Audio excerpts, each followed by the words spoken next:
The shadows in the West Wing did not just fall, they clung, thick and suffocating like the velvet drapes that Alessandro Moretti refused to open. For 2 years, this section of the sprawling Chicago estate had been a mausoleum for a living man. The air here tasted of expensive bourbon, cold mahogany, and the bitter copper of a soul rotting from the inside out. Alessandro sat in his custom-built wheelchair. His hands, once capable of snapping a man's neck or signing multi-million-dollar contracts, with equal precision, rested motionless on the armrests. He stared at the fireplace, though no fire had been lit there since the night the world went dark. 2 years ago, he was the Uncrowned King of Chicago, a man whose name was whispered with a mixture of reverence and terror. Now, he was a ghost haunting his own hallways, a king whose throne had been replaced by 4 wheels and a frame of cold steel. He could still hear the echoes of his fiancée's heels clicking away on the marble floor the day she left, her parting words about not being able to waste her youth on a half-man, still ringing in his ears. His allies, the men who had sworn blood oaths to him, had turned into vultures, circling his territory and waiting for the final breath of his influence to flicker out. The silence was his only companion, and he guarded it with a ferocity that bordered on madness. No one was allowed in the West Wing without his express permission, a rule enforced by the terrifying silence that Alessandro radiated. But today, the silence was violated. It wasn't the heavy, rhythmic tread of Enzo, his head steward, nor was it the sharp, calculated footsteps of his guards. It was a sound so alien to this house that Alessandro's fingers twitched instinctively against the leather of his chair. So patter, patter, patter. So it was light, uneven, and accompanied by a soft, melodic humming that seemed to pierce through the heavy gloom of the corridor. Alessandro's jaw tightened, his brow furrowed, a thunderous expression clouding his sharp, aristocratic features.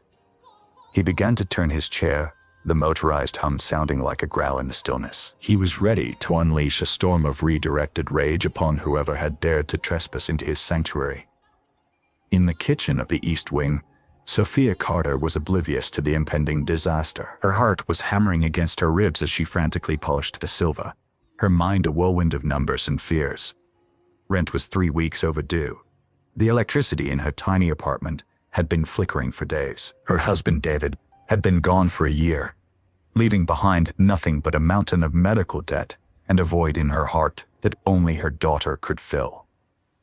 This job as a temporary housekeeper for the Moretti estate was her last lifeline. She had been told the rules: stay out of the West Wing, do not speak unless spoken to, and never, under any circumstances, bother the master of the house. She had tried to keep Emma in the staff lounge with a coloring book, but the 3-year-old was a creature of curiosity and light, and Sophia's back had been turned for only a moment. "Emma," Sophia whispered, her voice cracking with a sudden, icy realization. The lounge door was ajar. The hallway leading to the West Wing was empty. Back in the forbidden office, the heavy oak door creaked open further. A small round face peeked through the gap, topped with a chaotic mess of golden brown curls. Emma Carter didn't see a monster. She didn't see the Uncrowned King or the Butcher of Chicago. She saw a man sitting in a very large, very interesting chair in a room that looked like it needed a lot of sunshine. She stepped inside, her tiny sneakers squeaking on the polished floor. She was holding something clutched tightly in her small fist. Alessandro froze. He had expected a cowering servant or a bold intruder, but not this, a child who looked no bigger than a sapling, staring at him with wide, unblinking eyes that held no fear. "Who are you?" Alessandro's voice was a low, gravelly rasp, unused to speaking for days at a time. It should have sent any rational person running for the hills. Emma didn't run. She tilted her head, her curls bouncing. "I'm Emma," she said simply. She walked closer, her tiny frame dwarfed by the towering bookshelves and the massive desk that had seen the rise and fall of empires. "Why are you sitting in the dark? Are you hiding from the monsters?" Alessandro felt a strange, uncomfortable sensation in his chest, a phantom pang that had nothing to do with his spine. "I am the monster," he growled, his eyes narrowing. "Get out of here, child. Where's your mother? She should be fired for letting you wander in here." Emma didn't seem to hear the threat. She reached the side of his wheelchair, and looked at the wheels with fascination. "My legs get tired too," she whispered, as if sharing a great secret. "But Mommy says we have to keep going, because the sun comes up tomorrow." She then looked up at his face, seeing the deep lines of pain etched around his eyes and the shadow of a beard on his jaw. To her, he just looked sad. She reached into her pocket and pulled out a slightly crushed, circular object. It was a vanilla cookie, broken jaggedly down the middle. She held out the larger half toward him, her hand steady and her gaze innocent. "Here, it's a cookie. It makes the boo-boos go away. I'll take care of you, okay?" The silence that followed was absolute. Alessandro Moretti looked down at the small, crumb-covered hand. For 2 years, people had brought him things out of obligation, fear, or pity. They brought him expensive wines he didn't want, reports of betrayals he already knew of, and medical news that offered no hope. No one had ever offered him a broken cookie. No one had ever looked at his broken body and offered to take care of Sal himself. The air in the room seemed to shift. The crushing weight of his bitterness felt a sudden, microscopic crack. His hand, trembling slightly, rose from the armrest. His long, scarred fingers reached out and slowly, tentatively, took the piece of the cookie from the child's palm. The dry texture of the biscuit felt more real than anything he had touched in years. "Alessandro!" A panicked cry erupted from the doorway. Sophia stood there, her face ashen, her hands trembling as she saw her daughter standing inches away from the most dangerous man in the city. I am so sorry, sir. She doesn't know." "Emma, come here right now." Sophia rushed forward, ready to shield her daughter from his wrath, expecting him to roar, to demand they be thrown out, or worse. She reached for Emma, but her movement stopped dead when she saw the expression on Alessandro's face. He wasn't angry. He wasn't even looking at Sophia. He was staring at the broken cookie in his hand as if it were a rare diamond. Alessandro slowly lifted the cookie to his lips and took a small bite. It was dry, overly sweet, and tasted of cheap supermarket flour. It was the best thing he had ever tasted. He looked up, his dark eyes meeting Sophia's terrified gaze, then shifting back to the little girl who was now smiling at him, proud of her gift. The Uncrowned King didn't call for his guards. He didn't demand a termination. Instead, he swallowed the bite of the cookie and spoke in a voice that was still cold, but no longer dead. "She stays," he said, the command echoing through the room. Sophia gasped, her heart leaping into her throat. Alessandro turned his gaze back to the window, the half cookie still held firmly in his grip. "And bring her back tomorrow. She says she's going to take care of me." As Sophia hurried Emma out of the room, her mind reeling from the encounter, Alessandro sat in the returning silence. But for the first time in 700 days, the shadows didn't feel quite so heavy, and the Uncrowned King found himself wondering if a broken cookie could really make the boo-boos go away, or if this was merely the beginning of a much more dangerous game. The heavy oak door clicked shut behind Sophia, the sound echoing like a gunshot through the vaulted marble corridor. She didn't stop running until she reached the safety of the servants' wing, her breath coming in ragged, shallow gasps. Her hands were still trembling so violently that she had to clasp them together to keep from dropping the tray she was carrying. Emma, however, was skipping, her small hands swinging back and forth, a look of pure, unadulterated triumph on her face. To the child, she had simply made a new friend. To Sophia, they had just danced on the edge of a volcano. She ushered Emma into their small, cramped living quarters, a stark contrast to the opulence of the rest of the Moretti estate, and sank on to the edge of the bed. The silence of the mansion usually felt oppressive, like a weight pressing down on her chest, but tonight it felt predatory. She looked at her daughter, who was already reaching for a tattered picture book, oblivious to the fact that her mother's heart was trying to leap out of her throat. Sophia's mind raced back to the rumors she'd heard before taking this job. The fool they called Alessandro Moretti the Uncrowned King, a man who ruled Chicago's underworld with a silken glove over an iron fist, until the night the bullets tore through his spine and his world. They said he was a monster now, a dragon brooding in a cave of gold and bitterness, waiting for a reason to strike. And her daughter had just handed that dragon a broken cookie. Sophia pulled Emma into a tight embrace, burying her face in the girl's hair, which smelled of lavender soap and childhood. "Emma, baby, you can't go into that room again. she whispered, her voice cracking. It's dangerous, do you understand? Emma pulled back, her big brown eyes so much like David's widening in confusion. But Mommy, the man was sad. He has big boo-boos on his legs. He needs me to help him. Sophia felt a familiar, sharp pang in her heart at the mention of boo-boos. It was the same word Emma had used when David was in the hospital.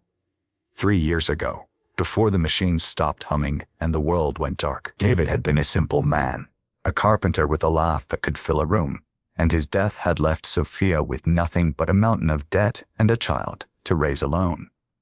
She had taken this job at the Morty mansion out of sheer, terrifying desperation. It was the only place that paid enough to keep a roof over their heads, even if it meant living in a house of ghosts. Meanwhile, in the West Wing, the shadows seemed to lengthen, stretching across the floor like skeletal fingers.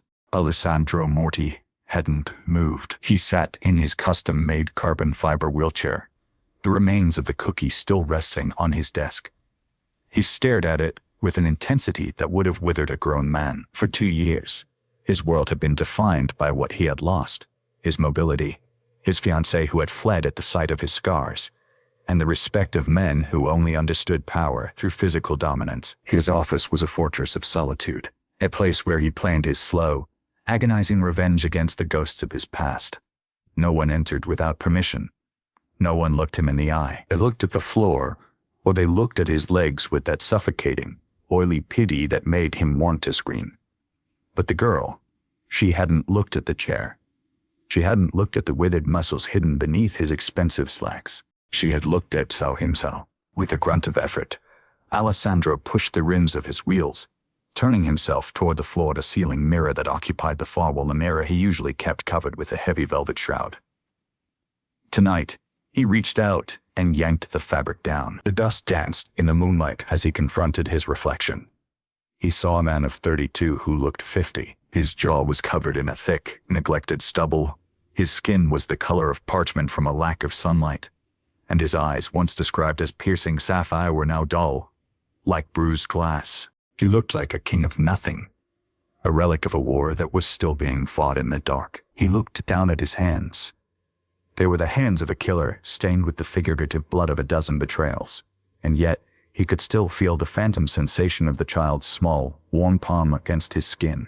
It was a sensation of life raw, vibrant, and terrifyingly fragile. He reached for the remote on his desk and clicked through the security feeds that monitored every inch of the estate. He found the camera for the servants' quarters. The resolution was grainy, but he could see them. Sophia was tucking Emma into bed, her movements fluid and filled with a desperate kind of grace. He watched as Sophia sat by the window afterward, staring out at the darkened gardens, her shoulders slumped in exhaustion. She was beautiful, in a way that hurt to look at a beauty forged in fire and grief. He knew her file by heart. Sophia Carter, 26, widowed, husband died in a freak accident. No living relatives, no assets. She was a woman with everything to lose, working for a man who had already lost everything. Why didn't I fire her? He muttered to the empty room. His voice sounded like gravel grinding together. The logical part of his brain, the part that had survived 3 assassination attempts and built a multi-billion-dollar empire, told him that having a child in the house was a liability. Children were loud. They were unpredictable. They were a weakness. Marco, his consigliere, would have fit if he knew.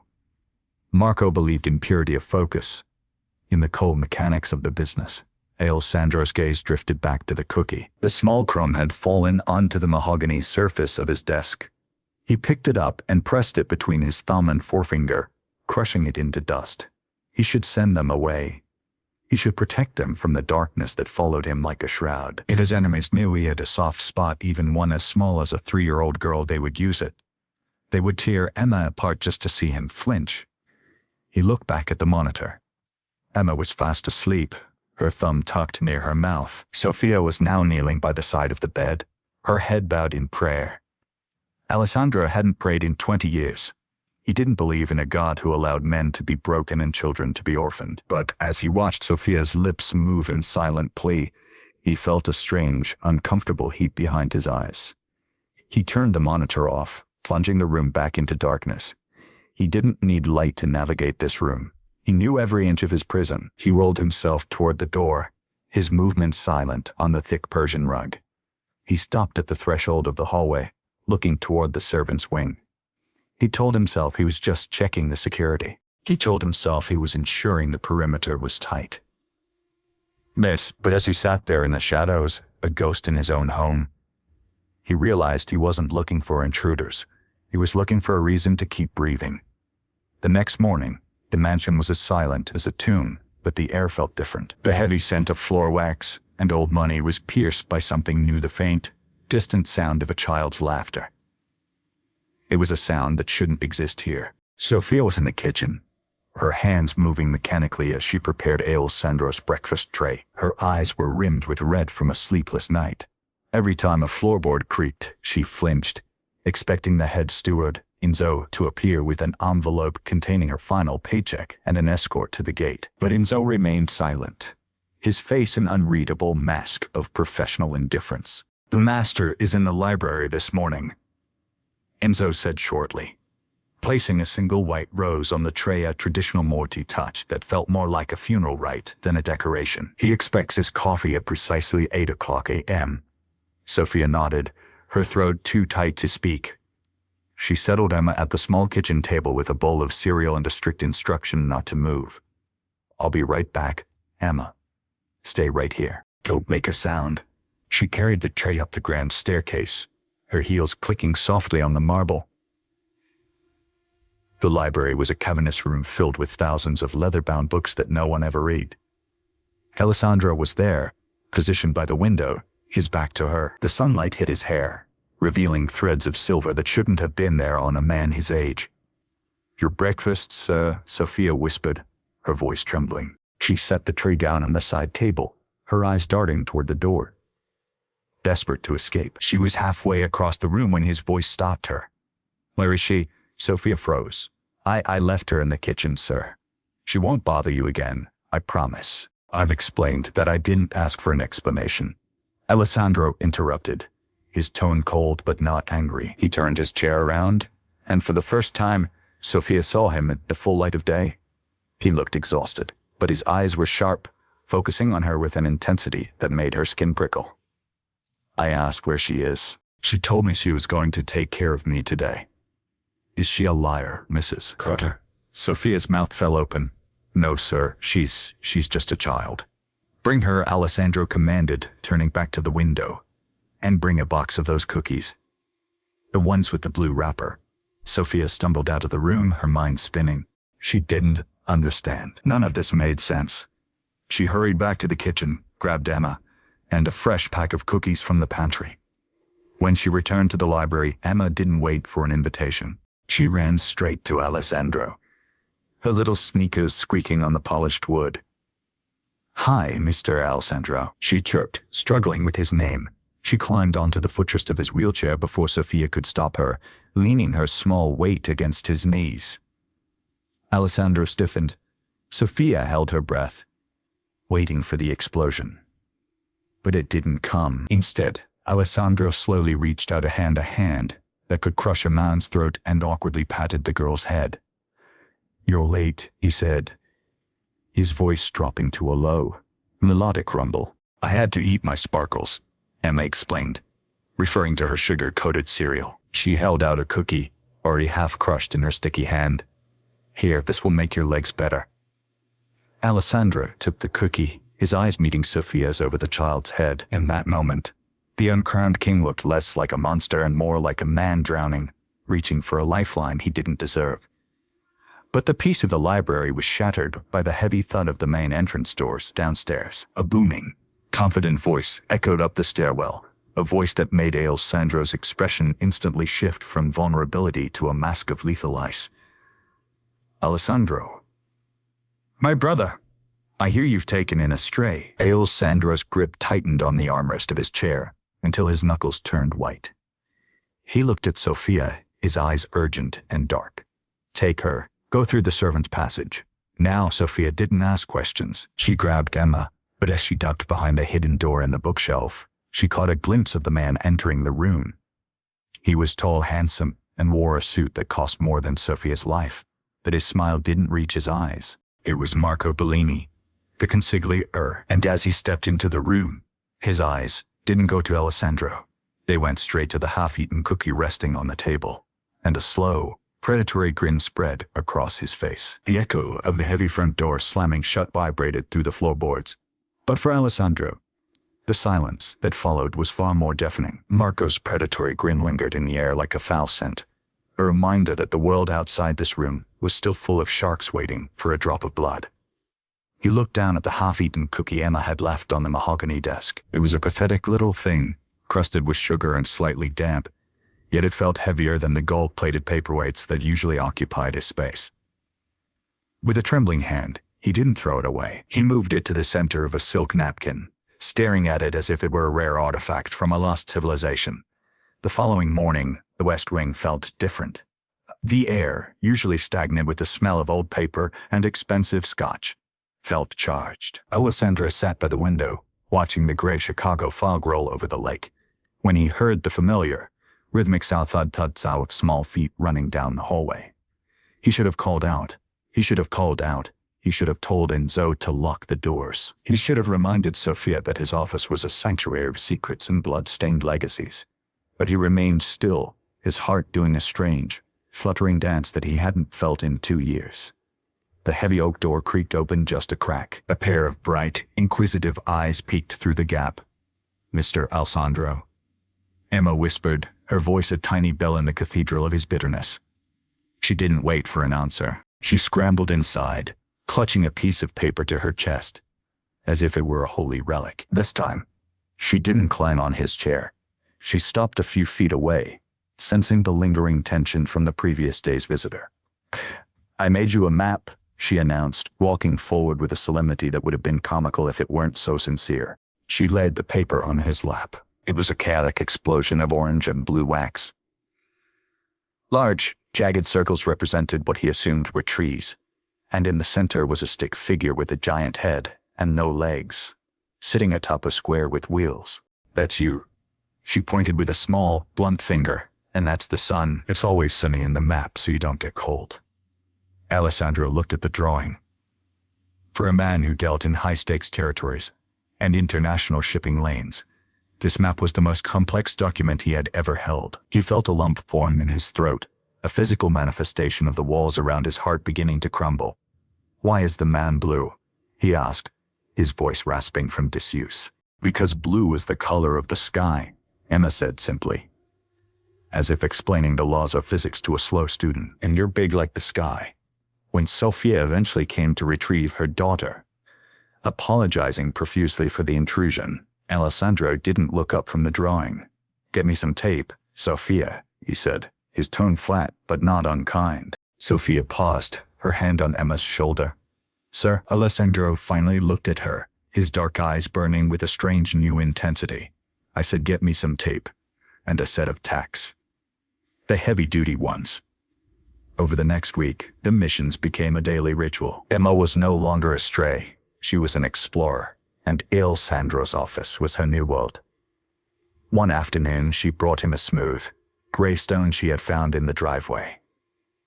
"It's a wishing stone," she told him, placing it firmly in his palm. "If you hold it tight, your legs will remember how to dance." Alessandro squeezed the cold stone until his knuckles turned white, wishing for things he had long ago deemed impossible. A few days later, it was a dandelion-aligned flower, as she called it, already wilting and shedding its yellow petals onto his expensive Italian rug. He didn't call the cleaners. He placed the weed into a crystal vase that usually held long-stemmed baccarat roses. The sight was absurd, a dying weed in a $1,000 vase, but to Alessandro, it was the only thing in the room that felt alive. The transformation of the office was slow, then sudden. To the left of the massive, gold-framed portrait of his father, the original Don who had built the Morty Empire on a foundation of iron and bone, Alessandro began to create a new gallery. He used the tacks to pin Emma's drawings directly into the silk-lined walls. The orange and blue no-legged man was the centerpiece. Surrounding it were scribbles of what Emma claimed were invisible cats, a purple sun, and a series of handprints made with stolen kitchen flour. Enzo, the head steward, entered the office on a Tuesday afternoon carrying a tray of espresso and the daily intelligence reports. He stopped dead in his tracks, the silver tray rattling in his hands. He looked at the portrait of the elder Morty, a man who had once ordered a hit over a spilled drink, and then he looked at the wall next to it. The wall of color was an affront to everything the Morty name stood for. It was messy, it was childish, and it was vibrantly, unapologetically happy. "Senor," Enzo started, his voice trembling. He looked at the bright orange drawing, then back at Alessandro, who was currently holding a plastic dinosaur Emma had left behind. "The council, they're asking for a meeting regarding the West Side docks. And Marco." Marco has been asking questions about the security protocols for the housekeeper's quarters. Alessandro didn't look away from the wall. He reached out and touched the corner of the map Emma had drawn for him. The blue stick figure seemed to be smiling back at him. "Let them ask," Alessandro said, his voice dropping into that lethal, quiet register that made even the bravest men sweat. "And tell the council the meeting is moved to Friday. I have an appointment in the garden at 3 o'clock today." Enzo crossed himself, a silent prayer for his master's sanity. "The garden, senor? You haven't been outside since the night in the rain." "The lion flowers are blooming," Enzo, Alessandro replied, his gaze finally shifting to the steward. There was a spark in his eyes that hadn't been there for 2 years, not the spark of rage, but a flicker of something far more dangerous to his enemies: hope. "And Emma says the caterpillars are waiting for me. I wouldn't want to keep them waiting." As Enzo backed out of the room, he couldn't help but notice the way Alessandro's hand rested on the arm of his chair. He wasn't gripping it in frustration anymore. He was poised, like a king preparing for a long-awaited campaign. But as the door closed, a shadow moved in the hallway. Marco Bellini had been standing just out of sight, listening to every word. He stepped into the light, his eyes fixed on the door to the office, a thin, cruel smile stretching across his face. He pulled a burner phone from his pocket and sent a short, coded text. "Sal, the king is playing with crayons. The crown is heavy. It's time to help him lay it down." So inside the office, Alessandro picked up the wishing stone. He didn't know that the serpent was already at his door. He only knew that for the first time in a long time, the gray walls of his world were starting to bleed color, and he would kill anyone who tried to turn them back to black. He leaned back, the plastic dinosaur still in his hand, and stared at the orange sun on his wall, unaware that the darkest storm of his life was about to break. The morning sun filtered through the high, arched windows of the West Wing office, casting long, golden bars across the Persian rug. For the first time in 700 days, the air didn't smell solely of stale scotch and the metallic tang of gun oil. There was a faint, incongruous scent of strawberry bubblegum and cheap wax crayons. Alessandro Moretti sat in his custom-made charcoal leather wheelchair, his fingers tracing the jagged edge of the wishing stone Emma had given him the day before. It was just a piece of gray limestone from the driveway, but in his palm, it felt heavier than a gold bar. His eyes drifted to the wall beside his desk. There, pinned firmly next to a framed map of the Chicago shipping docks, was a lopsided drawing of a man with orange hair and a blue suit. The man had no legs, but his smile was a wide, jagged U that took up half his face. Alessandro's own lips twitched, a ghost of a sensation that wasn't quite a smile but was no longer a scowl. The heavy oak doors creaked open, breaking the fragile silence. Alessandro didn't need to turn to know who it was. The rhythmic, confident click of Italian leather soles on the hardwood belonged to only one man. Marco Bellini stepped into the room, his tailored gray suit reflecting the image of the perfect consigli polished. Professional and utterly lethal. He stopped 3 paces from the desk, his gaze immediately snagging on the orange and blue drawing. For a heartbeat, Marco's expression faltered, a flicker of something dark and unreadable passing through his eyes before he masked it with a practiced, thin smile. "I heard the rumors from the staff, Alessandro, but I didn't believe them until now," Marco said, his voice a smooth baritone that had calmed many a panicked underboss. He gestured vaguely toward the wall. "The Uncrowned King of Chicago has a new decorator. I must say, the color palette is bold." Alessandro leaned back, his hands resting on the armrests. He didn't move the drawing. He didn't apologize for it. The artist is a guest of the house, Marco. And her work is more honest than half the reports you bring me. Marco laughed, a short, dry sound that didn't reach his eyes. He pulled a silver cigarette case from his pocket, paused, and then tucked it back away when he noticed the small, plastic dinosaur sitting on the edge of Alessandro's mahogany desk. Honesty is a luxury we rarely afford ourselves in this business. But speaking of reports, the council is restless. The Lucchese family is pushing into the north side gambling dens. They think you've become distracted. They see the silence from this house not as a sign of strength, but as a sign of decay. Alessandro's gaze sharpened, the cold, calculating dawn returning to the surface. Let them think what they want. A predator is most dangerous when the prey thinks he's sleeping. We let them overextend, then we cut the pulse. You know the protocol, Marco. I do, Marco replied, stepping closer, his shadow falling over Alessandro's lap. But the protocol usually doesn't involve garden appointments and caterpillars. Enzo mentioned you're planning to go outside today. After 2 years of refusing to even look at the balcony, you're going into the garden for a 3-year-old. Alessandro, I speak to you as a brother, not just your consigliere. You are vulnerable. This chair is a weakness we've managed to hide behind these walls, but this sentimentality, it's a target. A child is a liability you cannot afford. The air in the room grew heavy. Alessandro felt the familiar surge of phantom heat in his legs, a pulsing reminder of the night the world went dark. He looked up at Marco, his oldest friend, the man who had carried him out of the burning wreckage of his limousine 2 years ago. Emma is a child, Marco. Not a liability. She doesn't see the chair. She doesn't see the uncrowned king. She sees a man who needs a cookie. There is a purity in that which you and I lost a long time ago. Marco's eyes narrowed, his posture stiffening. Purity doesn't win wars. It gets people killed. The housekeeper and her daughter, they are the help. They should be invisible, giving them this kind of access to you, to your heart. It's dangerous. Children don't know who they're playing with, Alessandro. They don't understand that the man holding the crayon is the same man who can sign a death warrant with the same hand.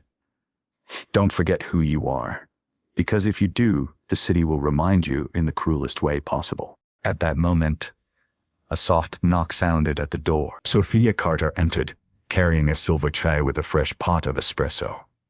She stopped when she saw Marco, her eyes widening slightly at the intensity of the atmosphere. She looked smaller in the presence of the two powerful men, her simple uniform a sharp contrast to their expensive suits. She looked at Alessandro, her gaze lingering for a second too long, filled with a mixture of gratitude and a deep, underlying worry that she couldn't quite hide. I'm sorry, Signor, Sophia whispered, her voice trembling slightly. I didn't know you had a guest. I can come back later. No, Sophia, leave it, Alessandro said, his voice softening in a way that made Marco's jaw tighten. As Sophia placed the tray on the desk, Marco stepped toward her, his movement predatory and swift. He reached out, his fingers brushing the fabric of her sleeve, a gesture that looked casual but felt like a brand. So, this is the woman who has brought life back to the Morty estate, Marco purred, his eyes scanning Sophia with a cold, clinical intensity. You've done a remarkable job, Sophia. The boss is quite different since you arrived. Sophia flinched at the touch, her knuckles whitening as she gripped the tray. I only do my job, sir, to serve the signor. And your daughter? Marco asked, his voice dropping to a whisper. Does she also know her job? To stay out of the way of men who have very little patience for games. Marco, Alessandro's voice rang out like a gunshot. It wasn't loud, but it carried the weight of a command. That's enough. Marco stepped back, raising his hands in a mocking gesture of surrender. He looked at Alessandro, then back at Sophia, a thin, cruel smile playing on his lips. Of course, my apologies, I was just admiring the dedication of your staff.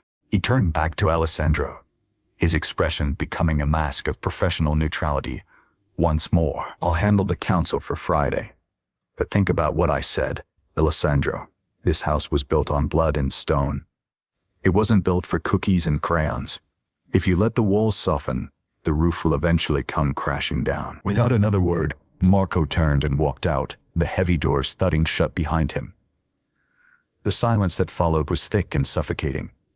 Sophia stood by the desk, her breath coming in short, shallow gasps. She looked at Alessandro, her eyes swimming with unshed tears.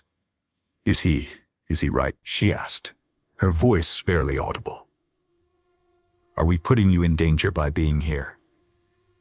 Alessandro looked at the drawing on the wall, then at the wishing stone in his hand. He thought about the text Marco had sent just minutes before, the one he hadn't seen but could feel in the sudden chill of the room. He reached out, his fingers brushing the back of Sophia's hand. It was the first time he had touched her, and the warmth of her skin felt like a shock to his system. "The danger was always here," Sophia, Alessandro said, his voice slow and steady. "But for the first time in 2 years, I have something worth defending." He looked toward the window, where the garden beckoned. He didn't see the beauty of the flowers. He saw a battlefield. He realized then that Marco wasn't just a concerned friend. There was a shadow in Marco's eyes that hadn't been there before, a hunger that Alessandro recognized all too well. As Sophia quietly cleared the tray and left the room, Alessandro picked up his phone and dialed a number he hadn't called in years. "Vincent," Alessandro said when the line picked up. "I need you to come to the estate, quietly. I want a full audit of my personal security. And Vincent, I want you to start watching Marco Bellini. Every move he makes, every person he talks to. I want to know what the serpent is whispering when the king isn't listening." I hung up the phone and stared at the plastic dinosaur on his desk. The orange and blue man on the wall seemed to be watching him, the jagged smile now looking more like a warning. Alessandro realized with a jolt of ice in his veins that by letting Emma into his heart, he hadn't just found a reason to live, he had given his enemies the perfect place to strike. And as the clock ticked toward 3 o'clock, the time for his garden appointment, a sense of impending doom settled over him. He wasn't just a man in a wheelchair anymore. He was a target. And the person holding the crosshairs was the one man he had trusted with his life. The phone call ended, but the shadows in the room didn't lift. Instead, they seemed to tighten around Alessandro's throat. He looked at the clock on his mahogany desk. 2:45 p.m., 15 minutes before he was supposed to meet Emma in the garden. He tried to adjust his position in the heavy, leather-bound wheelchair, pushing himself upward with his powerful arms, but then it hit him a sudden, blinding jolt of agony that felt like a serrated blade being dragged through his non-existent nerves. It was the phantom pain, more vicious than it had been in months. It started in the small of his back and radiated down to where his legs should have felt the floor. A white-hot fire that mocked his disability. He gasped, his knuckles turning white as he gripped the armrests. The room began to spin, the orange and blue man on the wall blurring into a smear of mocking color. "Not now," he hissed through gritted teeth, sweat instantly beading on his forehead. "Not today." He reached for the bottle of water on his desk, his hand trembling with a violence he couldn't control. His fingers brushed the glass, but the muscles in his forearm spasmed. The glass didn't just tip. It flew, shattering against the marble fireplace with a sound like a gunshot. The noise echoed through the silent west wing, sharp and accusing. In the hallway, the heavy footsteps of his security detail faltered. They knew that sound. They knew the storm that followed. "Out! Everyone get out!" Alessandro roared, his voice cracking with a mixture of physical torture and psychological despair. He swept his arm across the desk in a blind fit of rage. The plastic dinosaur Emma had given him, the stacks of reports on the Chicago docks, the silver letter opener, everything was sent flying. The wishing stone skittered across the floor, disappearing under a heavy bookshelf. He wasn't the uncrowned king in that moment. He was a trapped animal, a titan reduced to a broken machine. He gripped the wheels of his chair and spun them with a strength born of pure hatred, slamming the chair into the side of his desk. The impact rattled his bones, but it wasn't enough to drown out the screaming of his nerves. He felt the hot, humid air of the afternoon pressing in through the windows, reminding him of the garden, reminding him of the promise he couldn't keep. He couldn't go out there. He couldn't let Emma see him like this, clutching at air, gasping for breath, a man defeated by ghosts. He reached for a heavy crystal decanter of scotch, the only thing left on the desk. His vision was swimming in red. He wanted to destroy the room. He wanted to destroy the house. He wanted to destroy the world that had left him behind. With a guttural cry of pure, unadulterated frustration, he hurled the decanter at the closed oak doors. It exploded in a spray of amber liquid and diamond-sharp shards just as the door began to creak open. "I said stay out," Alessandro screamed, his chest heaving, his hair matted to his forehead. He didn't look up. He kept his head bowed, his eyes fixed on his useless laps, his hands shaking so hard he had to tuck them under his armpits. "If anyone walks through that door, I'll have your head. Enzo, get them away from me." But the footsteps that followed weren't the heavy, polished shoes of a bodyguard or the soft, rhythmic gait of Sophia. They were light. Patter, patter, patter. The sound of small feet on hardwood. Alessandro froze. The air in his lungs turned to ice. He didn't dare look up. He couldn't, not like this. He was surrounded by broken glass, the scent of expensive alcohol filling the air like a funeral shroud, his face contorted in a mask of agony. "Uncle Sandro," a small, tentative voice whispered. Emma was standing just inside the doorway, her yellow sundress a jarring splash of light against the dark, alcohol-stained wood. She was holding a small, frayed picture book under one arm. Her eyes were wide, reflecting the wreckage of the room, the shattered crystal, the overturned chair, the man who looked more like a monster than a king. Alessandro's heart hammered against his ribs. He felt a surge of shame, so intense it almost eclipsed the physical pain. "Emma, go away," he rasped, his voice sounding like dry leaves. "Go to your mother."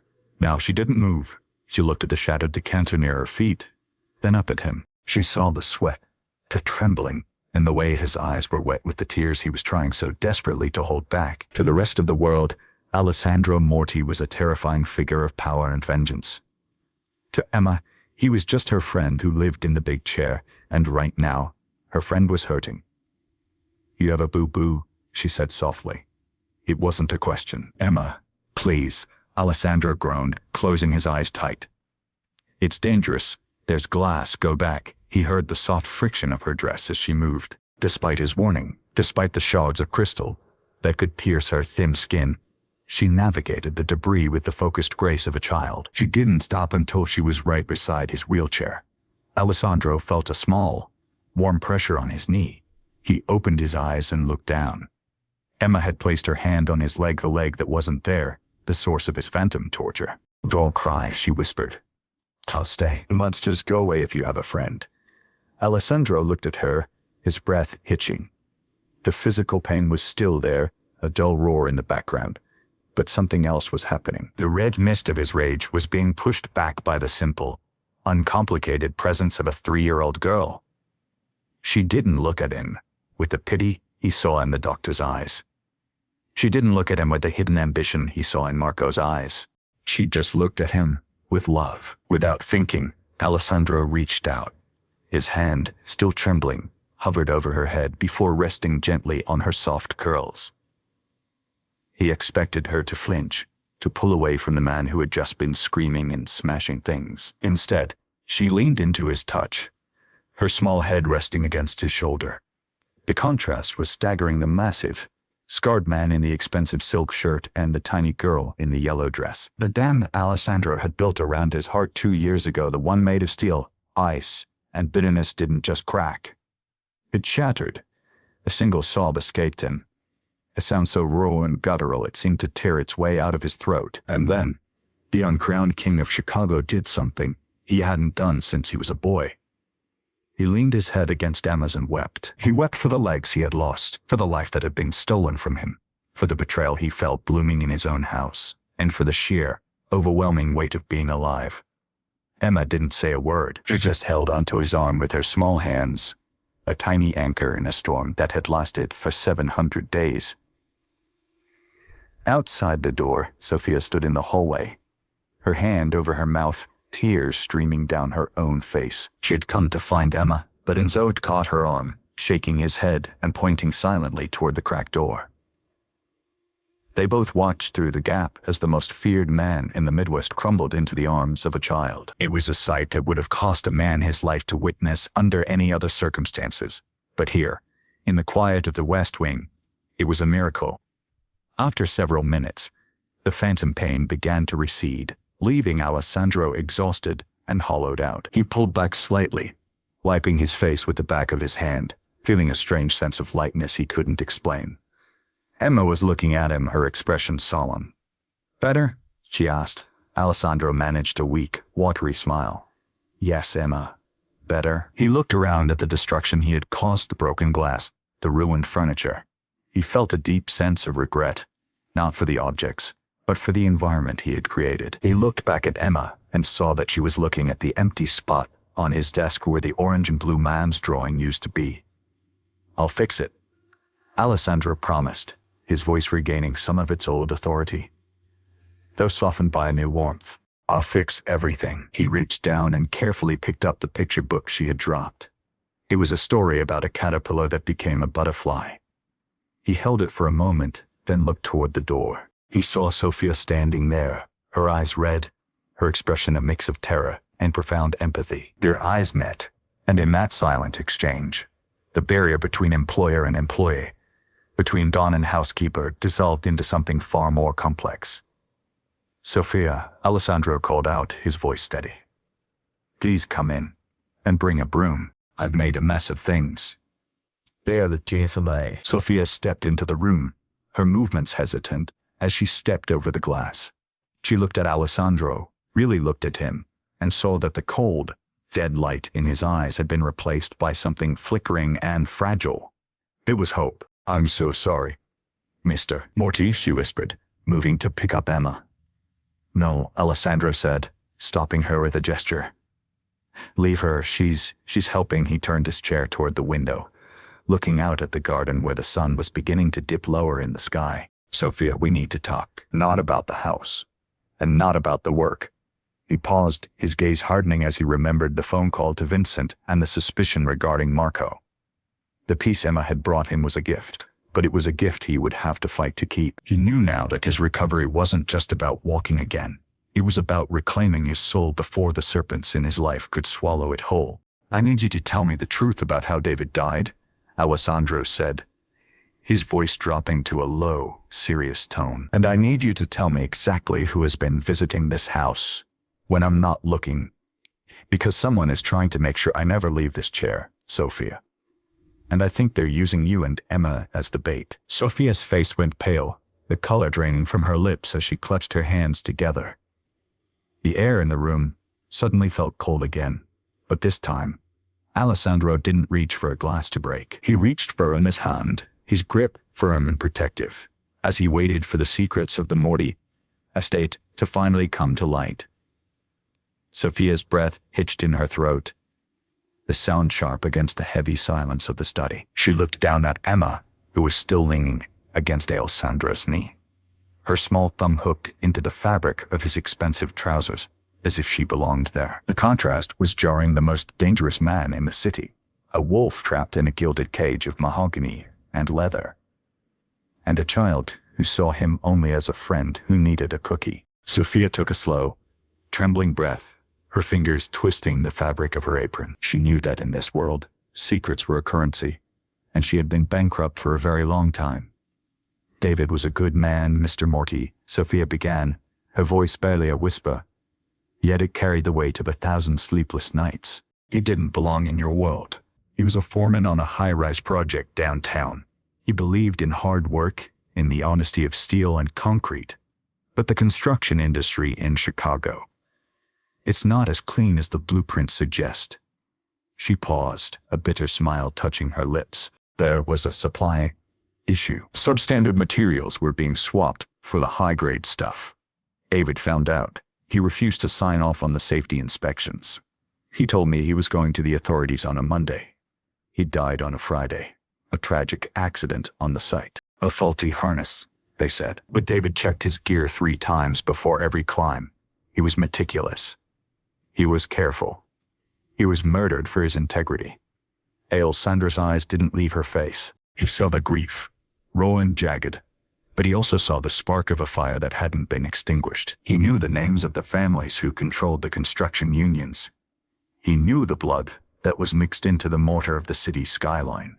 He felt a surge of cold, familiar fury not at Sophia, but at the predictable cruelty of men who preyed on the honest. He looked down at Emma, the living legacy of a man who had died because he wouldn't be corrupted. After the funeral, the company's lawyers came. Sophia continued, her voice gaining a hard edge. They offered a settlement, but only if I signed a non-disclosure agreement and waived all rights to further investigation. I refused. I wanted justice. But justice is expensive, Mr. Morty. The legal fees ate through our savings. Then the accidents started happening to me. A car nearly hitting me on the sidewalk. Threats whispered into my phone. I had a newborn baby and no way to protect her. So we ran. I changed my name. I took whatever jobs I could find in the shadows, and eventually, I ended up here. I thought your walls were thick enough to hide us. I didn't know I was walking into the lion's den. Alessandro shifted in his chair, the leather creaking. The phantom pain in his legs flared. Sharp reminder of his own betrayal, but he ignored it. The walls of the Morty estate are thick, Sophia, but they have ears, and those ears belong to men like Marco Bellini. He leaned forward, his shadow stretching across the floor. You think you're hiding, but you're just waiting. And I am tired of waiting. He reached for a heavy fountain pen on his desk and pulled a fresh sheet of parchment toward him. With a swift, practiced hand, he scribbled a series of figures and terms. This is a new contract, Alessandro said, sliding the paper across the desk. I am doubling your salary, effective immediately. There will be a trust fund established for Emma's education, and you will have full access to the estate's security detail. You are no longer just a housekeeper. You are a permanent fixture of this household. No one, not the unions, not the lawyers, and certainly not Marco, will touch you or your daughter again. Sophia stared at the paper, the numbers blurring before her eyes. It was more money than she had seen in her entire life. It was safety. It was a future. But as she looked at Alessandro, she didn't see a savior. She saw a man trying to buy his way back to a sense of control. She slowly pushed the paper back toward him, her jaw set in a line of quiet defiance. No, she said firmly. Alessandro froze, his dark brows knitting together. No, do you realize what I'm offering you? This isn't just money, Sophia. This is a fortress. I don't want a fortress built on charity, Mr. Morty, Sophia replied, her voice steady now. I came here to work. I want to earn my place, and I want Emma to grow up knowing that her mother didn't just trade one master for another. If you want me to stay, if you want me to help you, then let it be because I am good at what I do. Not because you feel pity for a widow. She stepped closer, her eyes locking onto his with a fierce intensity. You talk about people trying to keep you in this chair. You talk about serpents. If you want to fight them, you don't need a housekeeper who is indebted to you. You need someone who sees you for who you really are, and who stays anyway. For the first time in years, Alessandro Moretti was speechless. He had spent his life surrounded by people who wanted something from him: loyalty, money, blood, or power. He had never encountered someone who refused his gold because they valued their own agency more. He looked at her, really looked at her, and saw the steel beneath the soft cotton of her uniform. She wasn't just a victim of the city. She was a survivor. And in her refusal, he found a respect he hadn't felt for anyone in a very long time. You have a sharp tongue for someone who works for a man with my reputation, Alessandro remarked, though there was no malice in his voice. A ghost of a smirk played at the corners of his mouth. Fine, we will keep your original salary. But, he raised a hand to forestall her protest, the security is non-negotiable. From this moment on, Emma is under the protection of the Morty name. In the eyes of the Chicago underworld, she is family. Anyone who breathes a word against her will answer to me. Is that acceptable, or is your pride too great for that as well? Sophia felt a lump form in her throat. Family, in Alessandro's world, that word carried a weight that was both sacred and terrifying. It meant Emma would be safe, but it also meant she was now part of a world of shadows. She looked down at her daughter, who was currently trying to fix the wheel of Alessandro's chair with a plastic toy wrench she had pulled from her pocket. The sight was so absurd, so human, that Sophia felt the last of her defenses crumble. That is acceptable, Sophia whispered. Good, Alessandro said, his voice softening. He looked at the child at his feet. Emma, the little girl, looked up, her eyes bright and curious. Yes, Uncle Sandro. The nickname made Sophia gasp, but Alessandro didn't flinch. He reached down his large, scarred hand gently patting Emma's head. Tomorrow I want to see the garden. You mentioned caterpillars, didn't you? Emma's face lit up like a Christmas tree. Lots of them. Big green ones and fuzzy ones. Will you come? Really, really? Alessandro glanced at the wheelchair, then at the heavy curtains he had kept closed for 2 years. He thought of the therapy sessions he had abandoned, the pain he had used as an excuse to rot in the dark. Then he looked at the no-legged man drawing still pinned to his wall. Yes, Alessandro promised, his voice low and solemn. I will come. We will find them all. Sophia watched the exchange, her heart aching with a mixture of hope and fear. She realized then that Alessandro wasn't the monster the tabloids described. He was a man who had been broken by the world, just like she had been. But while she had used her brokenness to shield her daughter, he had used his to build a wall around himself. And now, a 3-year-old with a broken cookie had managed to find the one loose stone in that wall. As the evening sun began to fade, casting long, orange shadows across the room, the atmosphere in the West Wing changed. The air felt lighter, the silence no longer oppressive but expectant. Alessandro turned back to his desk, but his mind wasn't on the ledgers or the shipment reports. He was thinking about the garden. He was thinking about the sun on his face. Sophia, he called out as she began to lead Emma toward the door. She paused, looking back. Yes, Mr. Morty. Make sure Enzo prepares the paths, he said, his eyes fixed on the window. I don't want any bumps. And Sophia, thank you for the truth. She nodded, a small, genuine smile finally touching her lips. Good night, Alessandro. She closed the door softly behind her, leaving him alone in the deepening twilight. Alessandro sat in the silence, the weight of the new covenant settling over him. He knew that by declaring Emma family, he had painted a target on her back for men like Marco. He knew the war was coming, but for the first time since the ambush, he didn't feel like a victim. He felt like a king preparing for battle. He reached for the phone, his finger hovering over the speed dial for Dr. Alina Rossi. He had to stand, not for the family council, not for the business, but for a promise made to a child about caterpillars. Suddenly, the quiet of the house was shattered by a muffled thud from the hallway, followed by the sound of a heavy door slamming shut near the servant's entrance. Alessandro's instincts, honed by years of survival, screamed at him. He gripped the armrests of his chair, his eyes narrowing as he stared at the closed door of his office. Someone was in the house, someone who didn't belong. And as the sound of footsteps retreated into the distance, Alessandro realized with a jolt of ice-cold dread that Sophia and Emma had just walked right into the path of whatever was lurking in the shadows. The metallic click of the safety being disengaged on the handgun hidden beneath his desk echoed like a gunshot in the stagnant air of the office. Alessandro's heart hammered against his ribs, a rhythmic drumming of adrenaline and ancient, predatory instinct. He didn't think about his legs. He thought only of the 2 lives that had just crossed the threshold into the danger zone. With a violent shove of his powerful arms, he propelled his wheelchair toward the door, the wheels screeching against the polished hardwood. Sophia, he roared, his voice a jagged blade that sliced through the lingering shadows of the West Wing. Sophia, get back here now. He reached the doorway just as a figure rounded the corner from the servant's entrance. Alessandro's hand was already blurred in motion, reaching for the weapon tucked into his waistband, his eyes narrowing into the cold, lethal slits that had once made hardened hitmen tremble. But the figure stopped abruptly, nearly tripping over a heavy silver tray. It wasn't an assassin. It was Pietro, one of the younger security guards, his face pale and sweating, his tie undone.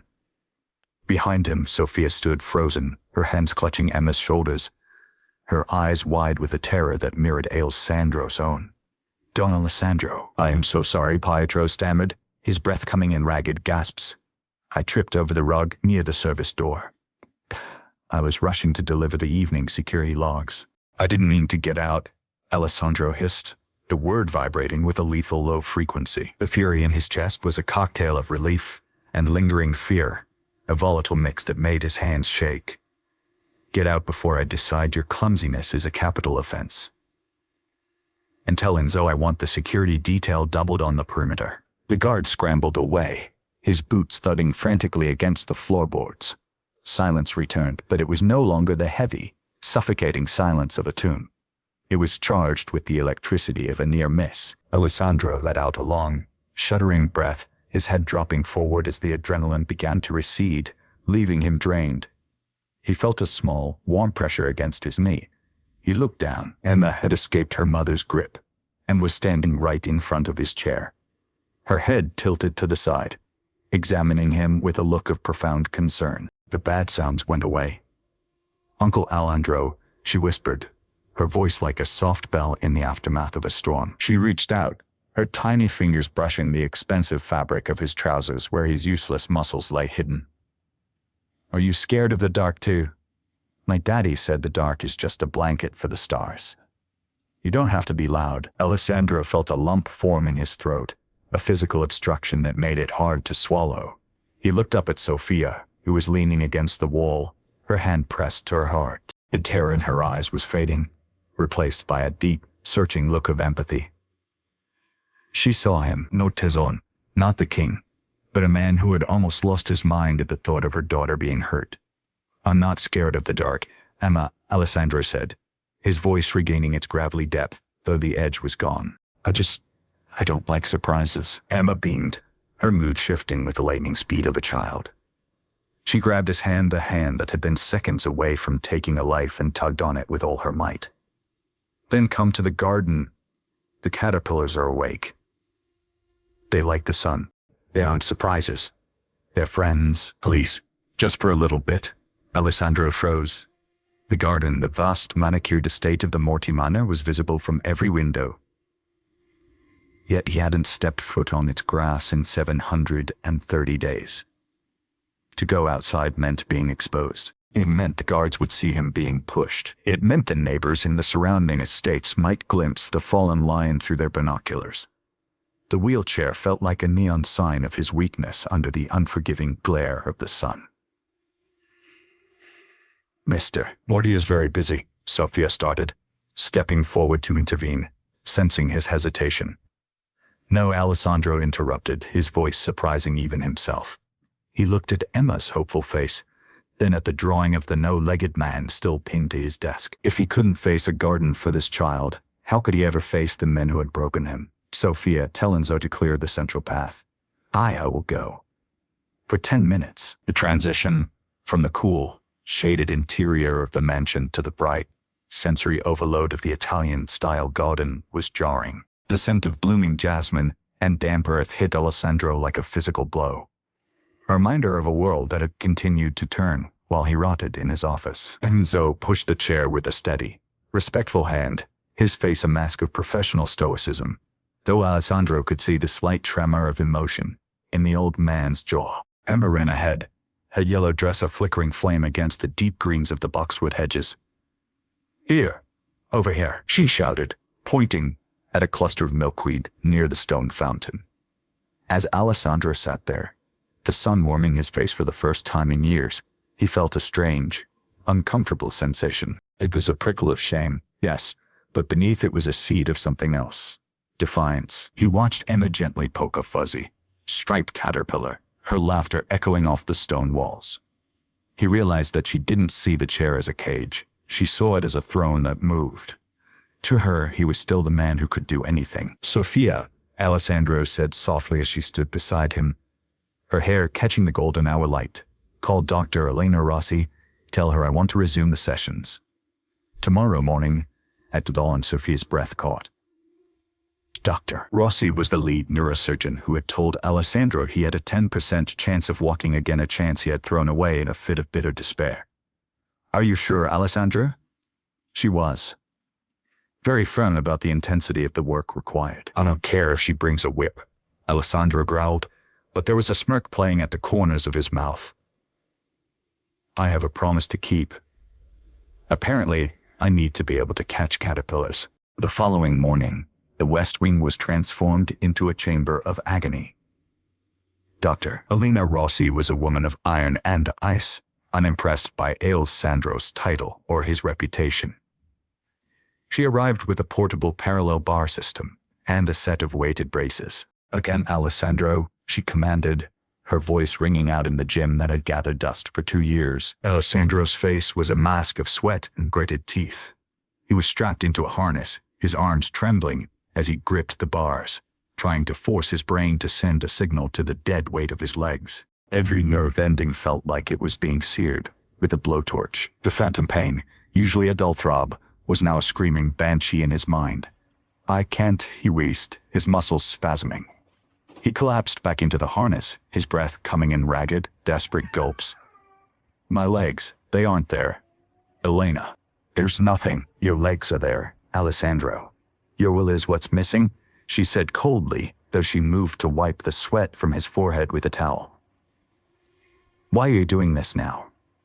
After 2 years of drinking yourself into a stupor and staring at walls, what changed?" Alessandro didn't answer. He couldn't. He just looked at the doorway, where a small crayon-drawn butterfly had been taped to the frame at eye level. Emma had put it there the morning before her breakfast.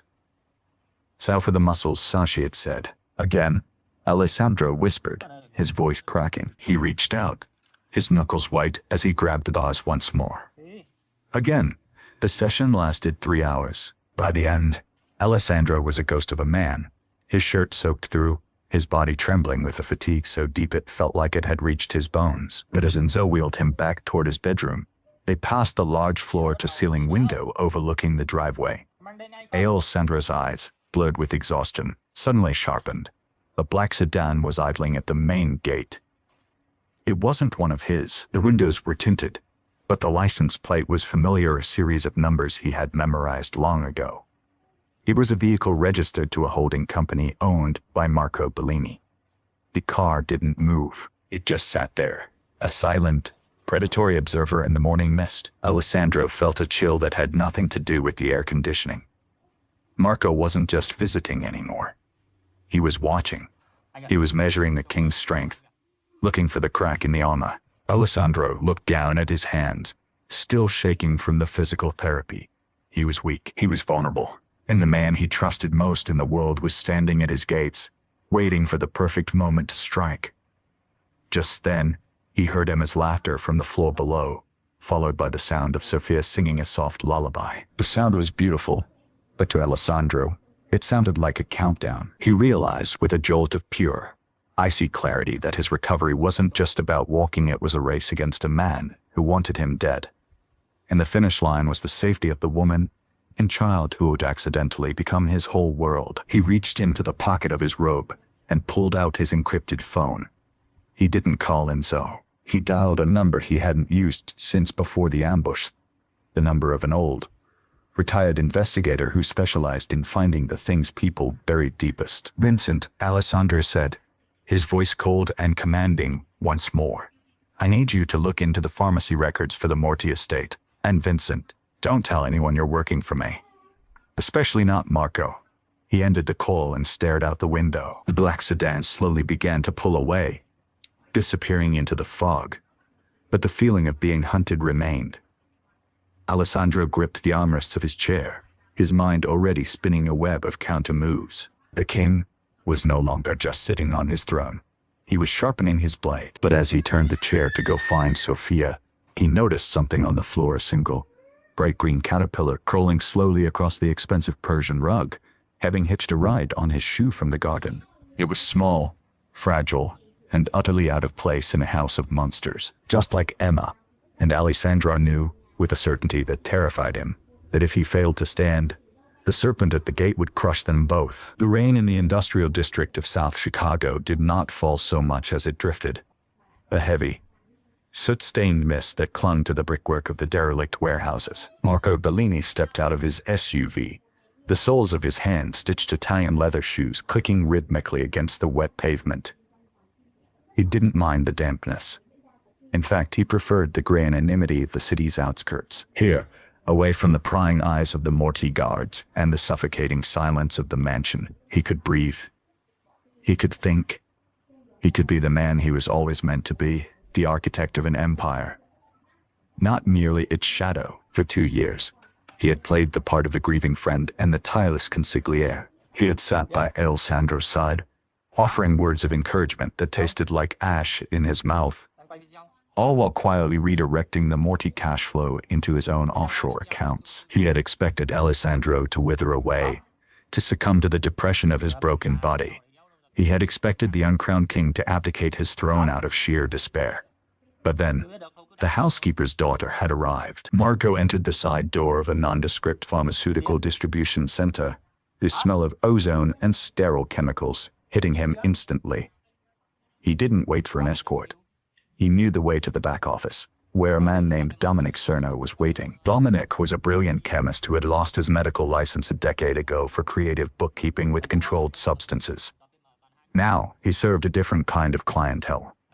As Marco entered the office, Dominic didn't look up from his microscope. He was a twitchy man with yellowed fingers and eyes that never seemed to focus on the same thing for more than a second. "You're late, Marco," Dominic muttered, his voice like dry parchment. "I have a kingdom to manage while its king plays house with a toddler," Marco replied, his voice dripping with icy disdain. He leaned against the metal desk, looking at the rows of vials lined up on a tray. "Tell me you have what I asked for." The last batch was too weak. He's starting to do physical therapy again. He's standing. Dominic. He's actually trying to stand. Dominic finally looked up, a nervous sweat breaking out on his forehead. Physical therapy shouldn't be working if he's taking the neuroinhibitors I sent last month. They're designed to mimic permanent nerve damage. If he's making progress, his willpower must be abnormal. It's not willpower. Marco snapped, his eyes darkening. It's a 3-year-old girl with a box of crayons. And a mother who looks at him like he's a saint. They've given him a reason to fight. They've given him hope.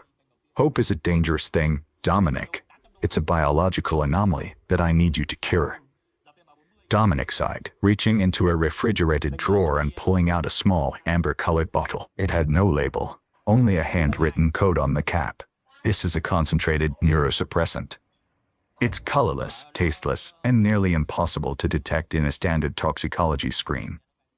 It doesn't kill the patient instantly. Instead, it slowly degrades the myelin sheath of the nerves. To any doctor, it will look like a secondary complication of his original spinal injury.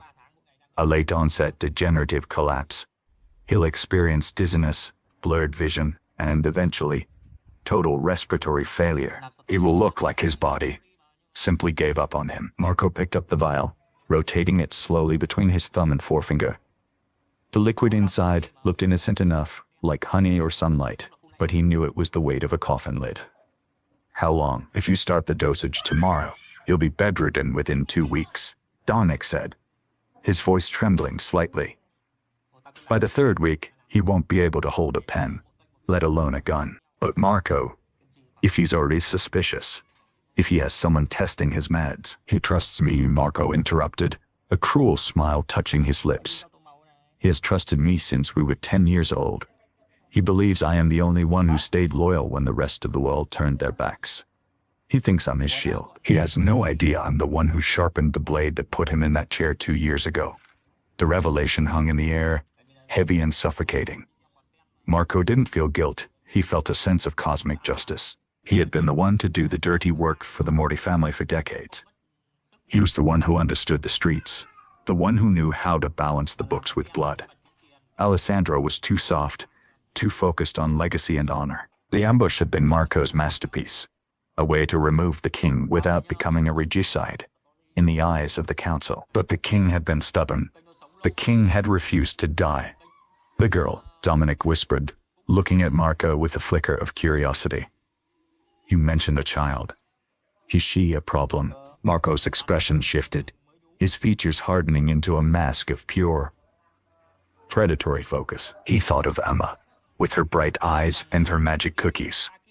He thought of the way Alessandro looked at her, not with the cold authority of Adon, but with the desperate longing of a man who wanted to belong to the world again. Every time Emma laughed, Alessandro's recovery accelerated. Every time Sophia Carter walked into the room with the tray of tea ills, Sandro's eyes cleared of the fog of bitterness. They were the fuel for his fire, and as long as that fire burned, Marco's plan was in jeopardy. "The child is a catalyst," Marco said, his voice dropping to a low, dangerous hum. "She gave him a reason to live. She turned a broken monster back into a man who wants to fight for his future. And that is why she is the most dangerous element in that house. I spent 2 years making him believe he was a ghost, a nothing, a man who deserved only silence. She ruined that in a single afternoon with a broken cookie. He tucked the vial into the inner pocket of his coat, the cold glass pressing against his chest. He could almost feel the poison radiating through the fabric. I will handle the dosage. I will make sure the king receives his final communion. But if this doesn't work, Dominic, if he survives this, I won't be the only one facing a death sentence. Do you understand? Dominic nodded frantically, face pale. It will work. It's science, Marco. Science doesn't care about hope. Marco turned and walked out of the office, his mind already spinning the web of the coming weeks. He would visit the mansion tomorrow. He would bring a bottle of expensive scotch, sit by Alessandro's side, and listen to him talk about his progress. He would smile as Emma ran through the halls, and he would compliment Sophia on her dedication.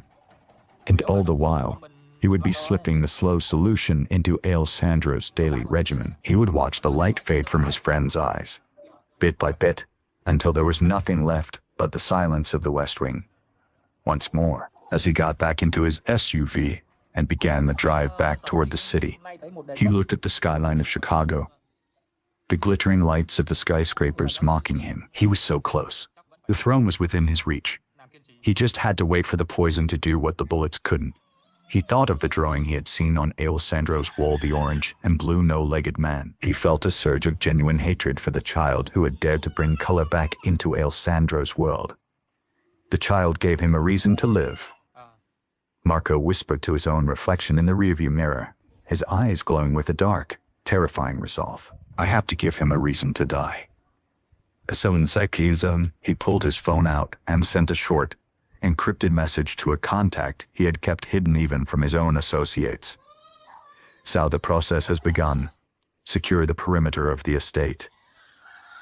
No one goes in or out without my personal authorization, especially the housekeeper. So, as the black SUV sped through the rain, heading toward the Moretti estate, Marco felt a sense of grim satisfaction.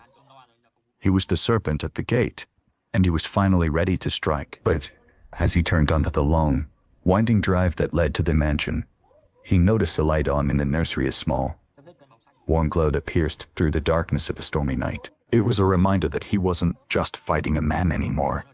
He was fighting a family, and in the world of the Mafia, families were the hardest things to kill.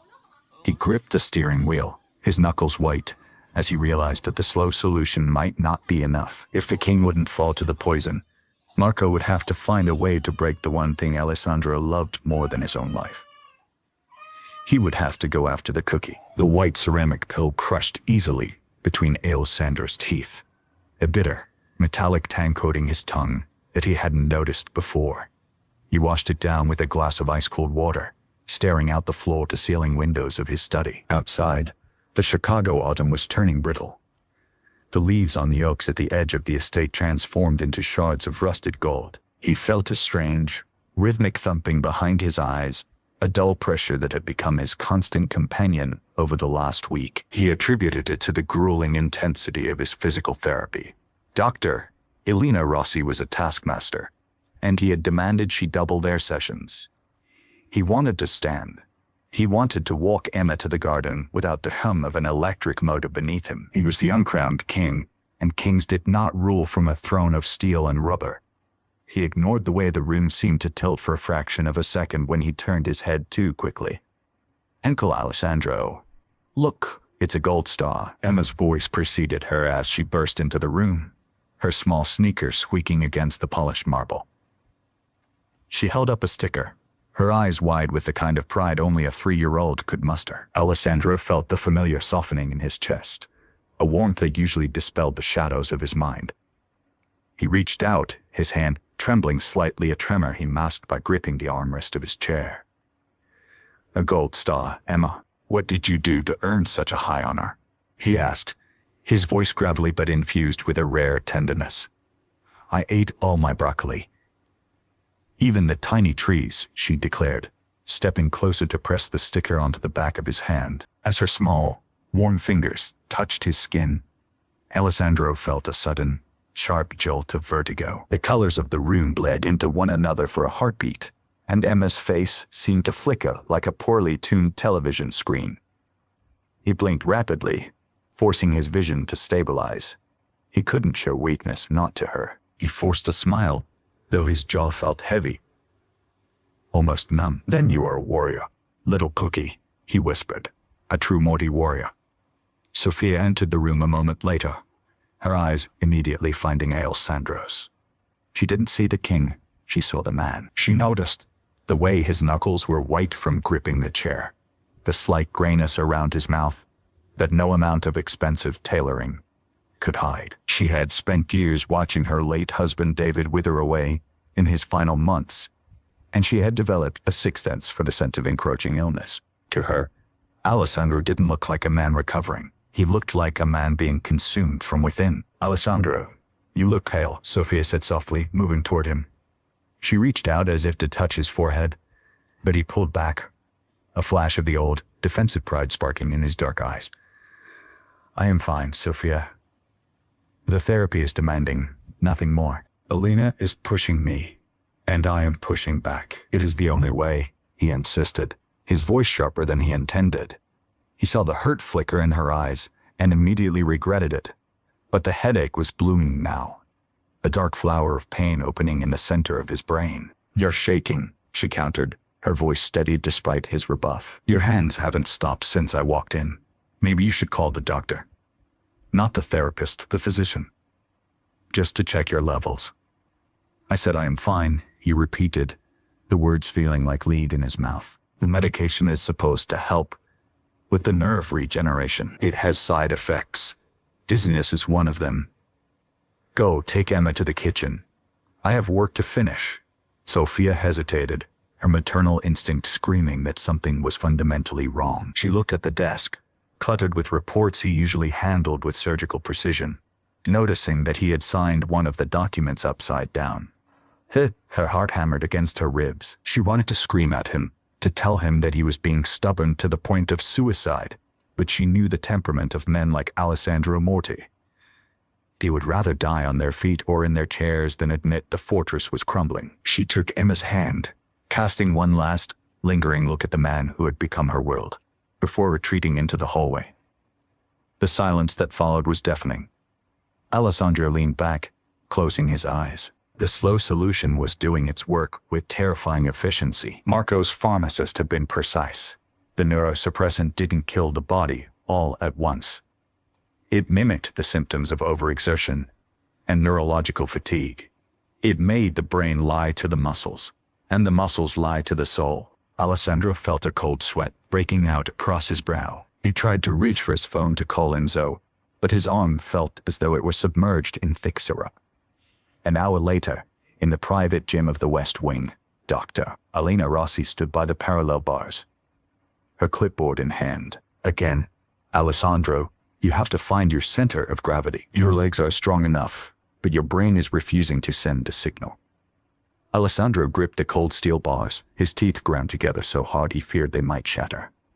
He pulled himself up, his muscles screaming. Usually, there was a fire in his veins during these sessions, a rage that fueled his progress. Today, there was only ash. His vision blurred again. The bright fluorescent lights of the gym seemed to explode into halos of blinding white. I have it," he gasped, his breath coming in ragged hitches. He took a step, then another. The world began to spin, a carousel of gray and white. He felt his knees buckle, not because they lacked strength, but because the floor suddenly felt like it was made of water. "Alessandro," Alina shouted, dropping her clipboard and rushing forward. He collapsed, his heavy frame hitting the padded mat with a sickening thud. For a moment, the world went black. He was back in the rain, 2 years ago, the sound of gunfire echoing in his ears, the smell of burnt rubber and blood. He saw Marco's face in the darkness, smiling, reaching out a hand that turned into a serpent. "Sir, can you hear me?" Alina was kneeling over him, her fingers pressing against his carotid artery. Alessandro's eyes snapped open. He was gasping for air, his heart racing like a trapped bird. He pushed her away with a sudden, violent surge of adrenaline, his face a mask of humiliated fury. Don't touch me," he hissed. He dragged himself back into his chair, his movements clumsy and desperate. "You had a seizure, or a syncopal episode," Alina said, her voice trembling. "I'm calling an ambulance." "You will call no one," Alessandro commanded, the power in his voice returning through sheer force of will, though his eyes were bloodshot and his skin was the color of parchment. He was a drop in blood pressure. "I haven't eaten." "You will tell no one of this." "Not Sophia, not Enzo, especially not Marco.